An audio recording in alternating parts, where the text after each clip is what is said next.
Tadi ada yang mau bertanya, cuma belum sempat bertanya. Silahkan, siapa tadi? M. Baik, Yakub ya? Silahkan. teman-teman dan Pak Sam, penjara itu belum tentu bisa menyelesaikan masalah juga. Karena banyak orang yang setelah dari penjara, balik lagi, mengulangi lagi tindak pidana yang dia lakukan. Yang saya tahu ya, yang namanya tahanan korupsi itu di Lapas Sukamiskin. Mohon dikoreksi kalau saya salah. Iya. Ada kemarin di media, di Lapas Sukamiskin itu fasilitasnya luar biasa, tempatnya hidup sendiri-sendiri daripada pidana-pidana umum lainnya. Sebenarnya mereka tidak urgensi kalau untuk dilepaskan. Karena jarak mereka udah di kamar sendiri tanpa ada orang lain. Itu yang saya tangkap dari media ya. Saya juga belum pernah turun ke lapangan. Saya lihat di media itu mereka sendiri. Jadi kalau untuk alasan dengan pembatasan sosial berskala besar, PSBB ya, itu saya rasa tidak tepat. Kalau alasan yang digunakan untuk mengurangi kapasitas ataupun anggaran biaya makan tahanan untuk saat ini itu masuk akal. Tapi saya rasa untuk korupsi itu ditahan dulu. Yang diutamakan itu yang narkoba tadi kalau nggak salah disampaikan oleh Pak Sam ya, kalau saya tidak menyimpulkan bahwa tahanan narkoba itu bisa ditahan dulu, tidak bisa dibebaskan. Mohon dikoreksi kalau saya salah.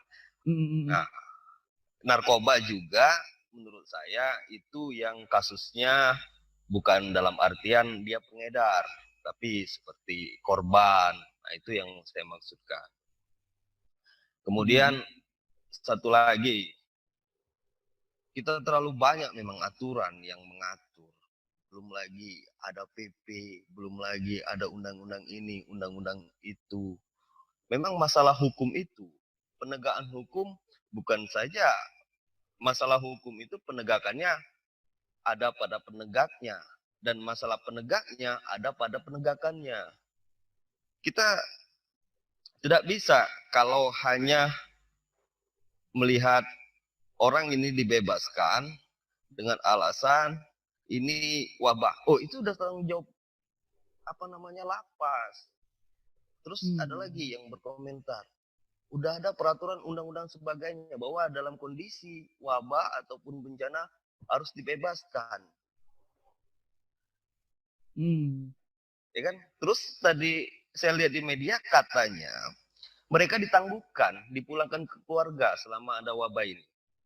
Terus dibalikan lagi ke lapas. Apakah bisa mereka balik lagi? Ya kan? Sedangkan orang yang sudah bebas, dia menjalani misalnya hukuman 5 tahun, kemudian dia mengulangi lagi kejahatannya. Bahkan kemarin ada yang baru bebas itu, udah ketahuan nangkap apa itu saya lihat itu. Nyuri motor. Nah, jadi menurut saya nggak penting lah dengan alasan kapasitas sementara kita sibuk memindahkan ibu kota dan sebagainya. Anggaran ada berarti.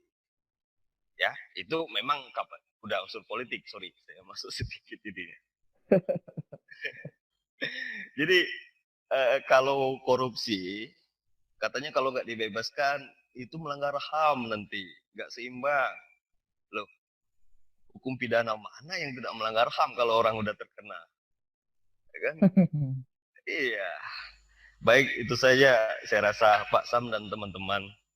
Terima kasih. Terima kasih Bapak Yakub. Mungkin Pak Bahru ada tanggapan? Ya, bisa langsung. Silahkan. Jadi saya pendapat dengan apa yang disampaikan Bapak Yakub tadi, Mas Yakub tadi ya. Yang pertama memang kalau untuk pidana-pidana yang umum bolehlah kita bebaskan. Apa kita beri keringanan pembebasan itu dengan alasan penyebaran COVID-19.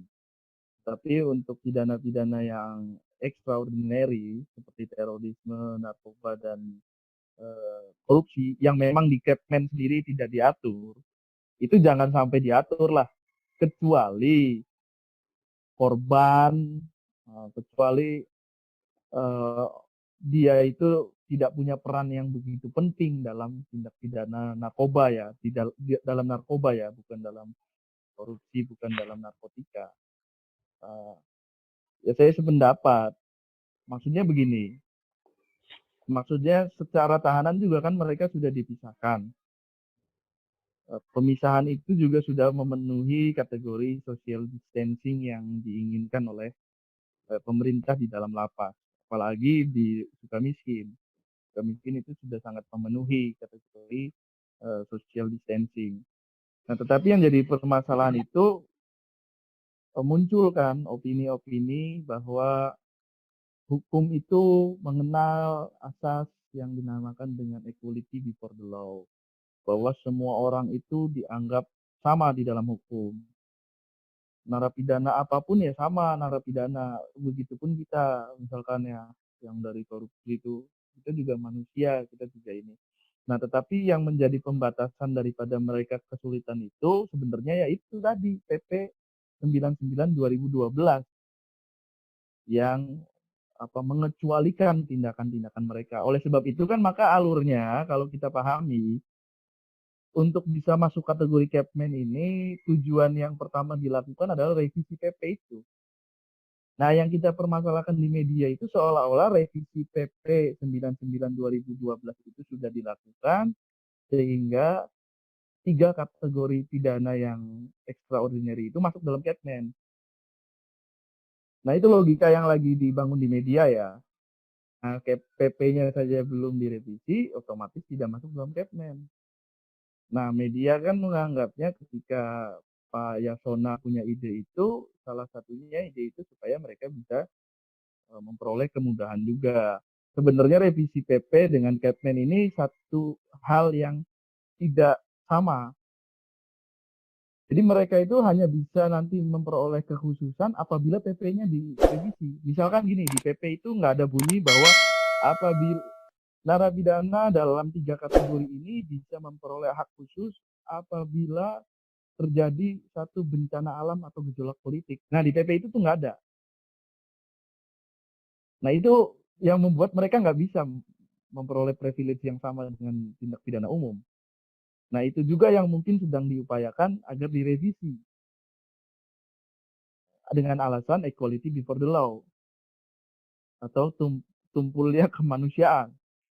Nah, saya rasa terlalu jauh ya kalau berbicara mengenai tumpulnya kemanusiaan karena akibat yang dihasilkan oleh tindakan teroris, narkoba, dan korupsi itu ya justru lebih banyak daripada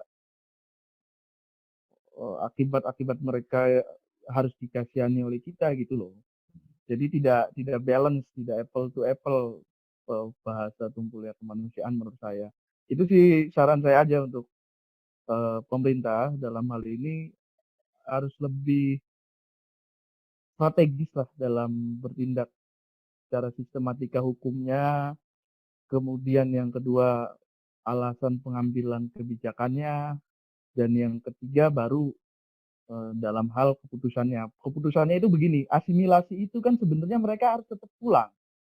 Sorenya itu dijemput. Nah, sekarang asimilasi ini menetap di rumah, kemudian hanya menggunakan media telekonferensi. Diawasi dari orang yang diperintah khusus untuk mengawasi itu. Apakah asimilasi model seperti itu efektif? Model telekonferensi itu efektif untuk memastikan bahwa orang ini telah menjalani proses asimilasi sesuai dengan apa yang diharapkan oleh PP sebelumnya tentang warga binaan. Nah, karena belum ada aturan mainnya, jadi kita kan hanya bisa menebak-menebak. Dalam konferensi itu juga yang mereka lakukan apa, itu apa. Karena kalau konferensi itu kan terbatas. Ruang kamera itu tidak bisa menyoroti semua keadaan di dalam rumah, keadaan di dalam proses ya asimilasi. Jadi sebenarnya terlalu cepat keputusan ini diambil sehingga aturan mainnya juga belum jelas, kemudian alasannya juga belum kuat. Nah, itulah yang menimbulkan problematik di masyarakat. Iya benar, urgensinya belum. Dan bukan cuma soal urgensi, aturan mainnya juga. Kalau soal asimilasi itu kan harusnya ada aturan mainnya. Asimilasi itu kan dia ditaruh di tempat yang memang ditunjuk oleh lembaga pemasyarakatan agar dia bisa mulai merasakan, oh kehidupan sosial ini begini, nanti ketika saya kembali ini saya harus melakukan ini. Nah, model conference ini indikator penilaiannya apa nantinya? Karena di dalam asimilasi itu ketika gagal, dia tidak boleh mengajukan pembebasan bersyarat. Nah, kalau dalam model conference ini indikator penilaiannya apa ketika gagal itu? Dan indikator bahwa dia dinyatakan berhasil dan gagal itu apa? Nggak ada. Nah, itu aja dari saya. Walaupun sebenarnya secara kemanusiaan ya kalau sesuai dengan prosedur hukum ya bolehlah. Tapi disesuaikan dulu dengan prosedur hukumnya. Oke. Baik, Baik. permisi, Terima kasih. Pak. Saya mau menambahkan sedikit aja. Oh iya. Tadi ada asas yang dipakai equality before the law. Dengan alasan itu, semua orang Ya, itu alasan yang sama. sering dipakai kan. Kumpulnya Ya, kemanusiaan itu. ya, cuman saya mau mengubah kata-kata itu. Semua orang sama di depan hukum. Semua orang berbeda di depan aparat penegak hukum. Penegak hukum.